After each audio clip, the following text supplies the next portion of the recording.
আসসালামু আলাইকুম। ওয়ালাইকুম সালাম। কে বলছেন আপু? আমি বৃষ্টি বলতেছি।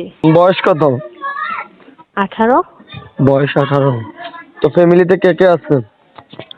আমি আর আমার আম্মু আছে, আর আমার আব্বু বিয়ে করে চলে গেছে, এখানে থাকে না, বুঝছেন? ও তাই, ফ্যামিলিতে তুমি আছো, তোমার আম্মু আছে, তোমার আব্বু বিবাহ করে আরেকটা চলে গেছে, তাই তো? হ। ও আচ্ছা, তো প্রতিবেদনের সামনে কি বুঝাইছেন, কি সহযোগিতা নিতে চাইছেন বলেন শুনি আমরা। হুম, কথাটা হচ্ছে যে আমরা অনেক অভাবে আছি, ঠিক আছে? আর বুঝতে আমার পারছি। আম্মু বাসা বাড়ির কাজ করে, আমিও বাসা বাড়ির কাজ করি। ও আর কি জানি আপনার, আমি একটা মনের মানুষ চাই, ঠিক আছে?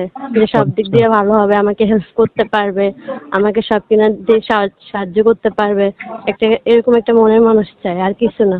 ও আচ্ছা, তো আপনার কি মনের মানুষ নাই? হ্যাঁ, আছে তো। তো থাকলে তাদের কাছে বিবাহ শাদী বসেন। সবার কাছে কি বিবাহ বসা যায়? আর কথাটা হচ্ছে যে সবাই তো আর ওইরকম মনের মতন করে না। আর যে বিয়ে করতে আসে সে যৌতুক চায়, বোঝেন না? ও আচ্ছা, বুঝতে পারছি, মানে আপনাদের মতন গরিব মেয়ের কাছে যৌতুক চায়, তাই বিবাহ শাদী মানে বসতে পারেন না, তাই তো? হ্যাঁ, এটাই ফ্যামিলিতে কি ভাই আছে না নাই?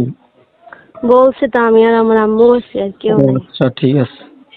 তো ঠিক আছে আপু, যে কথাগুলো বলছেন সবগুলোই ভালো লাগলো। তো আপনার কি নাম্বারটা এখন ভিডিওর মারফতে দিতে পারবেন আমাদের?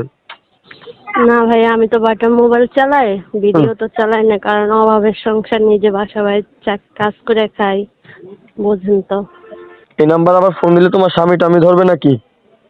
না গো, আমার স্বামীটা আমি নাই, ও আমিও আচ্ছা, ধরবো। তো এখন তোমার তো আর কোনো কথা নাই, তাই না? যদি মনের মানুষ জোগাড় করে দেন তাহলে হয়তো কথা হবে, না হলে তো হবে না। আচ্ছা ঠিক আছে, তো ঠিক আছে আপু, সবাই তো শুনতে পারছেন, তার মনের কি বেদনা কি আসলে বিষয় সবকিছু জানতে পারছেন।